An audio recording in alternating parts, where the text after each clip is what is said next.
अस्सलाम वालेकुम friends, welcome back to Top Smarties. Drama serial Mayri. Fahmi जो हबीब के पास आ चुकी है और कहने लगी कि समीना भाभी को अब ऑफिस नहीं जाना चाहिए, सारे कारोबार तुम्हें खुद संभालने चाहिए, वरना वो ऑफिस जाना शुरू हो गई तो हर चीज़ पर काबिज हो जाएंगी, हम हमारा हिस्सा नहीं ले पाएंगे। दूर खड़ी आयशा इनकी बातें सुन लेती है और सिर्फ मुंह के आगे हाथ ही रखती है, क्योंकि वो बहुत हैरान हो चुकी है कि अब इन लोगों का आखिर प्लान क्या है। तो हबीब हंसते हुए फहमी से कहने लगा, कुछ ही दिन है, समीना भाभी वहां पर जाती हैं, उसके बाद समीना भाभी पुराने वाली जिंदगी ही जीने पर मजबूर हो जाएंगी, घर पर रहेंगी और चूल्हा हांडी ही करेंगी, जो कि उनका काम है और उन्हीं पर जचता भी है। आयशा ने जो सारी बातें सुन ली तो बहुत मुमकिन है समीना को बता देगी, फिर समीना और ज्यादा चौकन्नी हो जाएगी। लेकिन यहाँ पर एनी फाहिर से बेहद तंग आ चुकी है कि जब भी उसको कॉल करती है, मैसेज करती है, वो सुनता ही नहीं। आज जब वो घर आया तो उसे एहसास दिलवाने लगी, तुम्हें पता भी है अनाया को कितना तेज बुखार था, मैं अम्मी के साथ अकेली गई हॉस्पिटल लेकर, तुम्हें फोन किया, तुमने तो फोन उठाना भी मुनासिब नहीं समझा, मेरा मैसेज भी नहीं पढ़ा। तो फाहिर अब एनी पर भड़कने लगा, तुम्हें क्या लगता है वहां पर मैं फारिग होता हूँ? हजारों काम होते हैं, भला फोन की होश मुझे कहाँ रहती है? मुझे देखो, मैंने अपनी स्टडी छोड़ी है, मैंने अपने ख्वाब छोड़े हैं, मैंने अपना बचपना छोड़ा है, म्यूजिक से कितना लगाव था मुझे, मैंने म्यूजिक छोड़ दिया, सिर्फ ऑफिस का होकर रह गया हूँ, मैंने सारे अपने ख्वाब खत्म कर दिए, अब तुम्हें भी अपने ख्वाबों की कुर्बानी देनी होगी।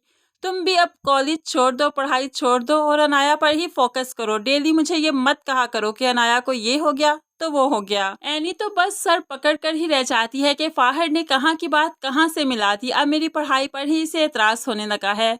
लेकिन हम जानते हैं कि फाहिर ने अपने कितने ख्वाब छोड़े हैं। वो समीना के साथ ऑफिस तो जरूर जाता है, लेकिन बराए नाम हर वक्त फोन पर गेम्स ही खेलता रहता है, कभी दोस्तों के साथ बाहर मूवीज देखने चला जाता, उसे तो होश ही नहीं कि फैक्ट्री में क्या हो रहा और क्या नहीं। हबीब कितनी जल्दी ये सब कुछ हथिया लेगा, फाहिर को समझ ही नहीं आएगी। अब यहाँ घर पर आकर भी तो वो मोबाइल के साथ ही लगा रहता है, बस एनी से देख ही देख कर तड़प रही है कि वो अपनी बेटी को टाइम ही नहीं देता। एनी को अपना बचपन याद आ गया, जब इसका बाप भी ऐसा ही किया करता था कि अपने बच्चों को टाइम ही नहीं देता था। अब यहाँ पर फाहिर को कॉल आई तो वो बाहर सुनने भी चला गया। एनी के सर में शदीद दर्द था कि सोच सोच कर यहीं पर सो गई। लेकिन फाहिर को तो आमना की कॉल आ गई, और जब आमना की कॉल आ जाए तो टाइम का पता कहाँ चलता है। आमना जो इतने अरसे के बाद यूएसए से आई थी, उसे उसकी बेटी की मुबारक देने लगी। तभी फाहिर थोड़ा शर्मिंदा भी हो गया, इसलिए अब उसे मिलने के लिए भी बुलवाती है कि सभी दोस्त आए, हम पार्टी करना चाहते हैं, कुछ दिन के बाद तो मैंने चली जाना है। बस इसी तरह तो आधी रात गुजर गई कि फाहिर फोन में ही लगा रहा। अब जब कमरे में आया तो एनी सो रही थी, लेकिन उसे एनी से अब कोई फर्क नहीं पड़ता, जैसे एनी उसकी बीवी ना हो, जैसे अनाया उसकी बेटी ना हो। बस अपने ही आप में गुम फाहिर इनसे दूर होता जा रहा है। दूसरी तरफ रहीला चाहती है कि साइका इस घर से निकल जाए, इसलिए नित नए प्रोग्राम बनाती ही रहती है। अब उसके दराज में फिर से ब्लड से भरी कोई चीज रख दी, जब साइका ने निकाल दी तो फिर से चीख उठी, ये सब कुछ मेरे साथ ही क्यों हो रहा है? आखिर कौन है इस घर में जो मुझे यहाँ से निकालना चाहता है? फिर उसका शक रहीला पर चला ही गया और रहीला को भड़क कर वो कहने लगी, जो तुम चाहती हो वो नहीं होगा। रहीला तो बहुत ही ज्यादा मासूम बन जाएगी, क्या कह रही हैं आप, मैंने क्या किया है?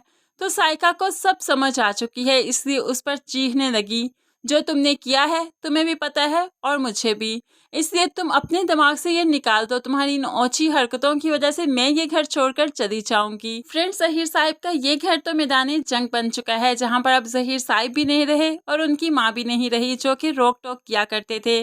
क्या बड़ों के जाने के बाद घर इसी तरह से बिखर जाया करते हैं या नहीं? अपनी कीमती राय का इजहार जरूर कमेंट्स में कीजिएगा। मज़ीद वीडियोस के लिए चैनल को सब्सक्राइब करके साथ बेल नोटिफिकेशन जरूर प्रेस कीजिए, ताकि आने वाली हर वीडियो आप आसानी से देख सकें।